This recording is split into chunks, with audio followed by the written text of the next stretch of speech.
因为我那个时候孩子是在北京出生的，然后出生了之后，他在幼儿园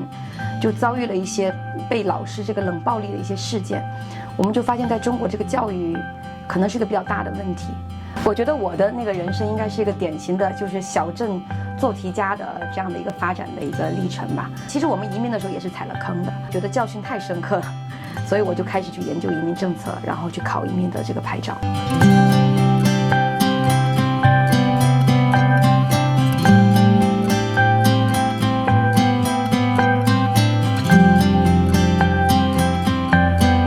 我有3个身份，第一呢，我是新环移民留学的创始人，第二呢，我是一个公益组织叫他力量全球女性俱乐部的创会主席，同时呢，我也是北大光华温哥华校友会的执行会长。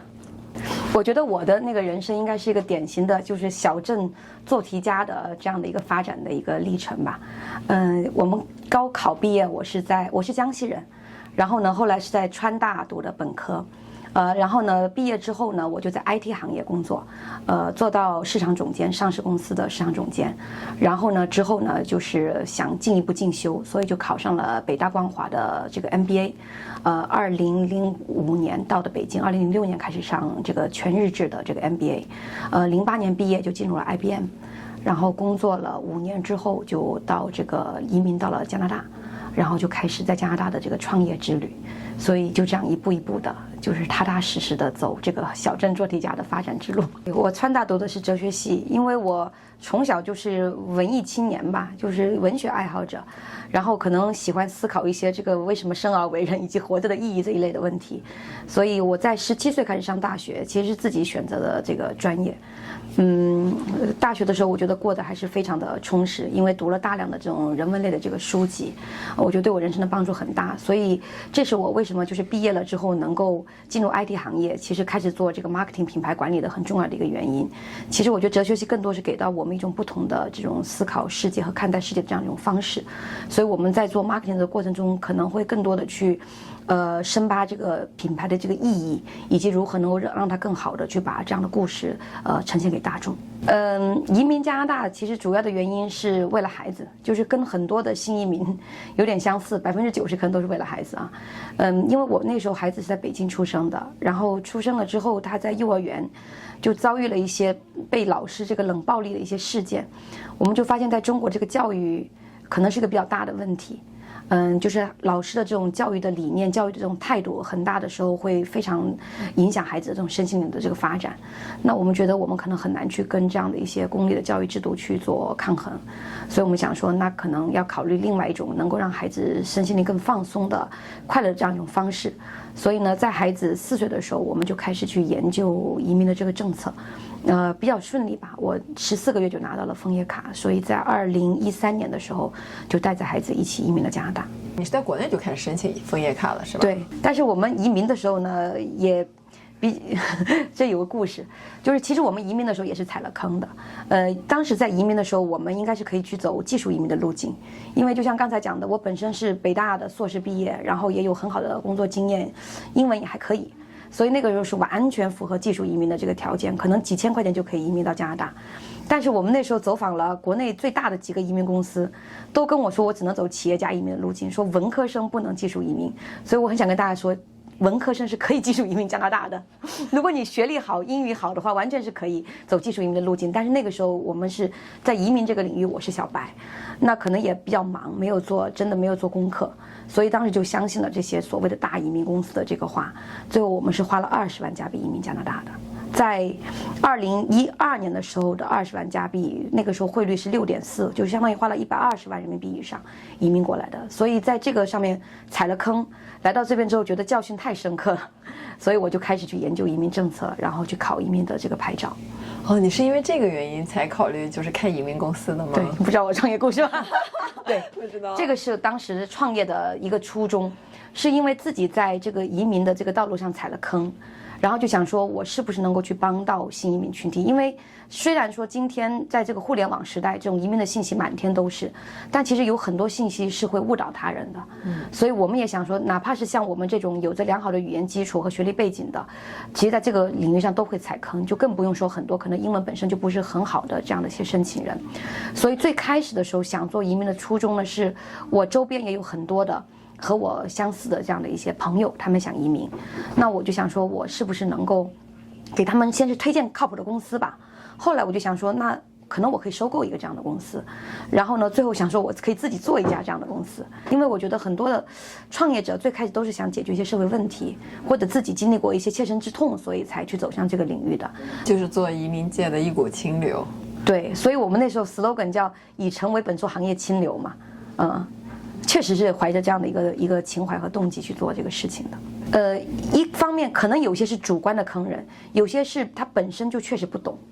因为加拿大的移民政策非常复杂，我来了这边才知道，就是我们其实要花，我们那个时候只要300个小时，后来是500个小时，现在是2年的时间，就是你需要系统去学习加拿大的这个移民的知识，但是还需要很多的这种实践的这个经验，因为加拿大它有100多种移民项目，它基本上是移民的项目设置最复杂的国家。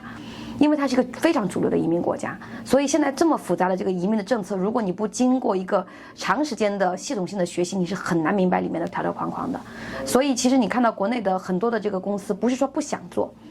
是他没有足够的时间和足够的这个知识的储备，能够帮助他能够去全面的去了解加拿大的整个的移民的系统，所以他在给申请人去推荐的时候，他就没有办法去推荐真正的这种专业的这个移民的这个项目。但是因为我们本身就移民到加拿大，就是专业去学习这个领域，然后我们也真的生活在这个地方，然后我们有一整个团队。就是专门去研究这些政策，因为这个政策经常在更新，哪怕是我们考了牌，我们还需要每年去学习。对，然后加上我们就是有很多的客人，那他们的成功的经验、失败的这些经验，我们都要不断的去总结，还从别的移民公司的这种失败的经验里面都去做这个总结，才能够得出说怎么样去给申请人推荐最适合的移民项目。所以进了这个行业，我们才知道，可能这个坑有的是人为的，有一些可能就真的是属于知识和经验达不到。那我在整个疫情期间2年多的时间，当时做了有150多场直播，所以其实通过直播也结识了很多的粉丝朋友，然后也帮助很多人通过我们的直播间了解加拿大。我觉得这是最真实的，因为有互动嘛。有时候我们一场直播有10几万的这个流量，所以我觉得这是非常好的一个去推介这个本地的一个方式。那你做的这些自媒体平台有没有给你带来盈利呢？我们可能是在自媒体中比较少的，就是没有亏的，说不上盈利。你比如说你是那种灌输式的教育啊，你是这种父权制的、强权制的那种教育啊，他只会感觉到我不喜欢这个文化。但是如果你也同样是这种理解的、尊重的这种文化，他会很乐意去跟你去交流。包括我们去讲一些就是中国的一些故事啊，还有就是在这边孩子会去参加那种叫模拟联合国。我觉得这是一种非常好的一个方式。模拟联合国里面就是孩子会去做角色扮演，那他们这几年的这个模拟联合国里面很多的这个角色扮演是跟中国有关系的，比如说去考虑什么3年自然灾害，然后这个中国的这个就是扮演这个中国的一些领导人，然后就怎么去考虑这样的一些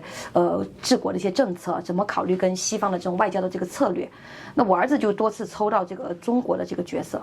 然后他在做这个中国的角色的时候，他就会去想那个历史，去想到说，我如果当时是那个历史人物，我应该会去做出什么样的一些政策。你当年移民来说，你多大呀？13年34岁。34岁。对，其实是在国内发展的一个黄金的一个年龄，然后就毅然就是放弃国内的一切，然后过来，是需要很大的决心的，从零开始啊。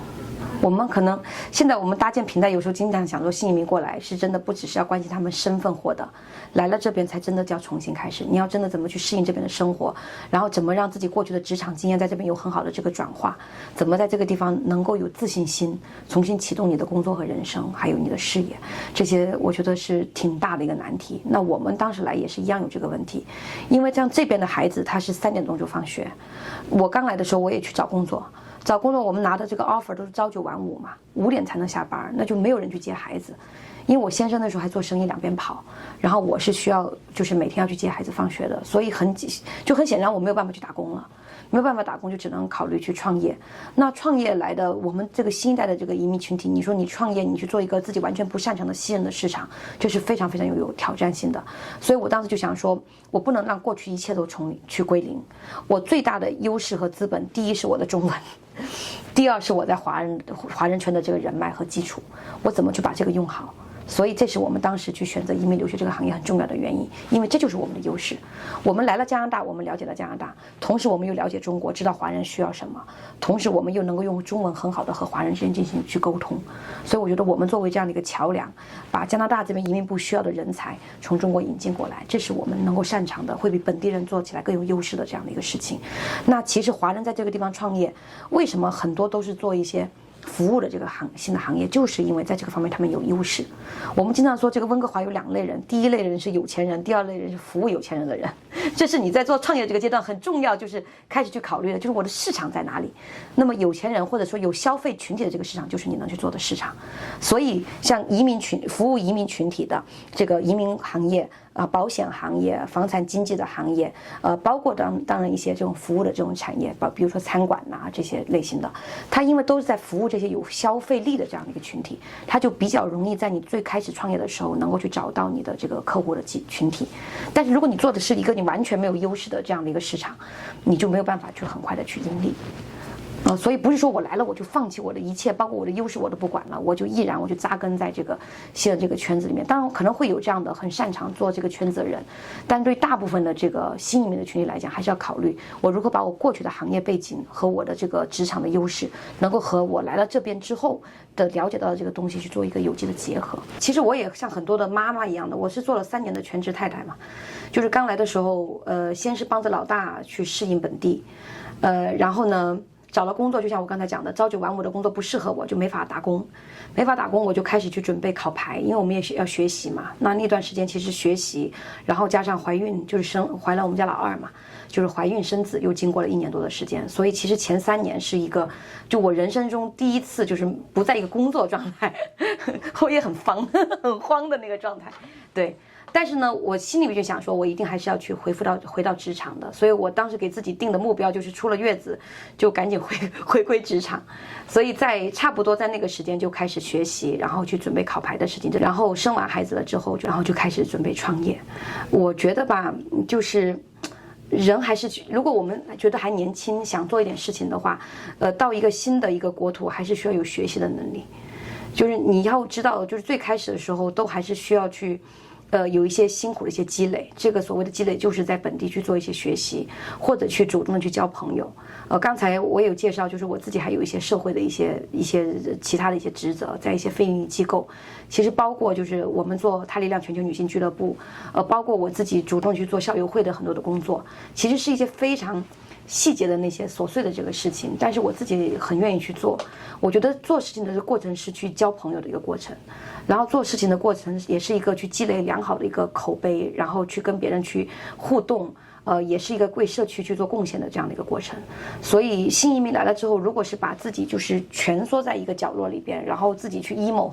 他是找不到出路的。你只有走出去，去主动的去交朋友，然后主动去找到一些学习的这样的一个状态，然后甚至去从做义工开始，你才能够去走出那个状态。我经常鼓励新移民，就是来了之后去做义工，